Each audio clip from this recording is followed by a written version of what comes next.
Welcome students to the second part of the sentence correction. और इससे पहले आपने पढ़ा था एक्सेप्शन और SES और IVES VES, ये सारा पढ़ चुके हैं। और अब हम आते हैं, कुछ वर्ड्स ऐसे हैं जिनका हमने सिर्फ वॉवल चेंज करना है। दैट इज़ कि जिस तरह टूथ को TOO आपका वॉवल है, इसको मैंने चेंज किया टीथ में। इसी तरह आपका गूज है, इसको आप चेंज करते हो GEESE। अगर ये लफ्ज़ नया है तो एक परिंदे का नाम है, एक परिंदे को कहा जाता है। इसी तरह मैन को आप चेंज करेंगे, मैन में ए को ई में चेंज कर लिया। फुट है, फुट को आप चेंज करेंगे फीट में। तो ये आपका क्या हुआ, ये आपका सिंगुलर है और ये आपका प्लूरल है। आपने इसमें सिर्फ वॉवल्स चेंज कर लिए। उसके बाद फिर कुछ आते हैं जिनके आखिर में हम EN लगाते हैं।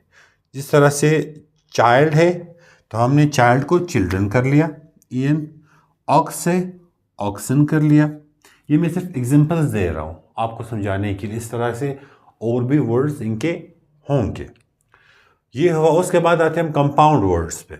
अब कंपाउंड लफ्ज़, अगर आप मैट्रिक के स्टूडेंट हैं तो कंपाउंड आपको लाजमी पता होगा जब हम एक से ज़्यादा चीज़ें आपस में मिलाते हैं। जिस तरह आपका कंपाउंड नाउन आता है, जब मुख्तलिफ नाउन्स को आप एक साथ लगाते हो तो आपका कंपाउंड नाउन कहलाता है। अब आपके पास 3 यहाँ पे वर्ड्स हैं। मदर इन लॉ, इस पर ये मदर आपका नाउन है, लॉ आपका नाउन है, ये आपका प्रेपोजिशन है। तो इन दोनों को हमने, तीनों को हमने मिलाया थ्रू हाइफन्स। इनको हाइफनेटेड भी कहा जाता है। अब इसको आपने प्लूरल कैसे बनाना है?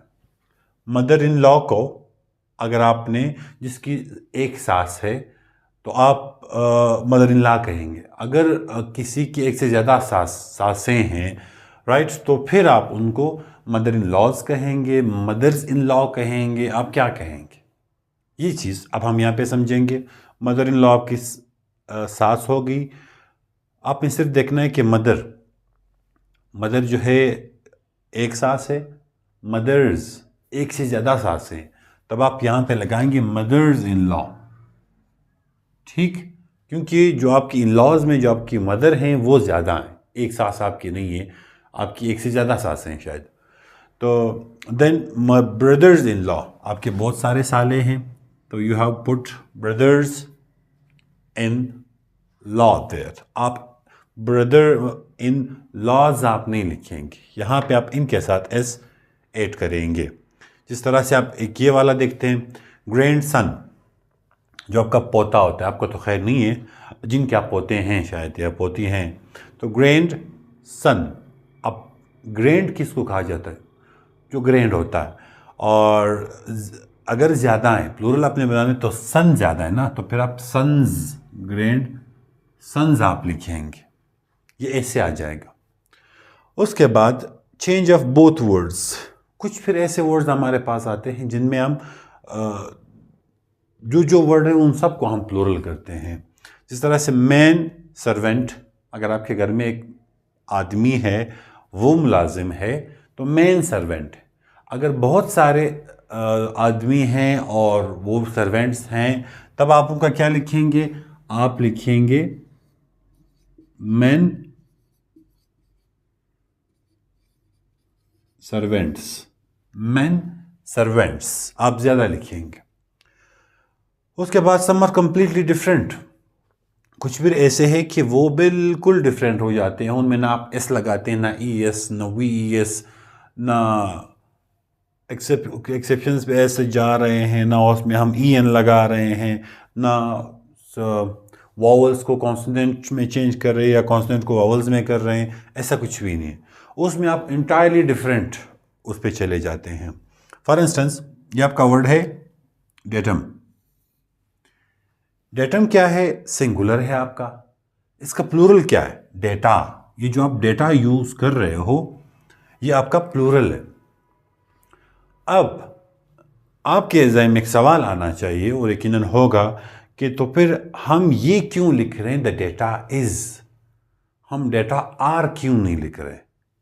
In the same way medium है आपका सिंगुलर मीडिया का, मीडिया आपका प्लूरल है।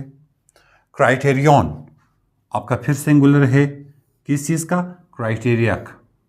द क्राइटेरिया हैज़ मेट, यानी क्राइटेरिया पूरा हो चुका है।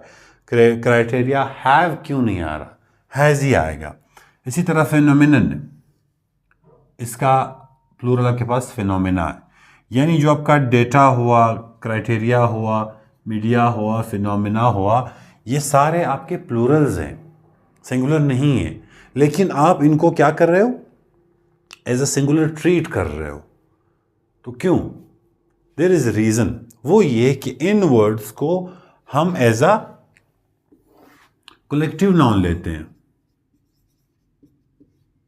कलेक्टिव नाउन जब आप इसको लेते हैं तब ये हमारा क्या बन जाता है? इसको फिर हम सिंगुलर ही काउंट करते हैं, ग्रामर पॉइंट ऑफ व्यू से सिंगुलर ही इसके साथ पढ़ते हैं। तो ये हमारे सारे अब डेटा तो एक चीज़, उसमें बहुत सारी चीज़ें आ रही हैं, media, then criteria and then phenomena. तो इसको आप एज अ कलेक्टिव नाउन लेते हैं और उसके बाद फिर आप सिंगुलर ही चीज़ें इसके आगे यूज़ करते हैं। तो ये इंटायरली डिफरेंट वर्ड्स हैं। उसके बाद कुछ वर्ड्स आपके पास ऐसे हैं कि they can never be plural, आप उनको प्लूरल बना ही नहीं सकते, वो हमेशा ही सिंगुलर रहेंगे, चाहे ज़्यादा हो चाहे वो कम हो। For instance this word scenery, scenery आपके जहन में है, आपने इसको कहीं पढ़ा, तो बहुत सारी सीनरियाँ भी हो सकती हैं। इस तरह से अगर आप मंजिर को ले लो, मंजिर उर्दू में मनाजिर बन जाते हैं। तो इंग्लिश में सीनरी जो है उसका प्लूरल नहीं है, बहुत सारी आपकी सीनरी होंगी, उसको आप सीनरी ही कहेंगे, सीनरीज वर्ड नहीं आएगा।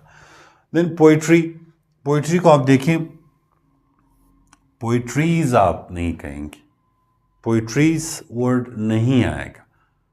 इन द सेम वे आपका एडवाइस है, किसी को आप नसीहत करते हो, तो बहुत सारी नसीहतें अगर आपको कोई करता है तो आप सिंपली ये ऐड कर सकते हो, आप पीस ऑफ एडवाइस।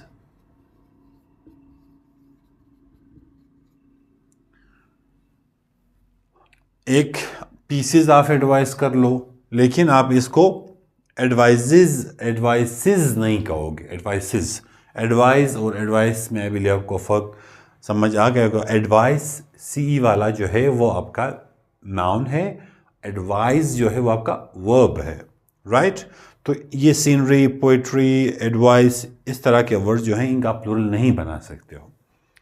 फिर आते हैं कुछ ये वर्ड्स जिनके आखिर में एस लगा है, मैथमेटिक्स, स्टैटिस्टिक्स, पॉलिटिक्स।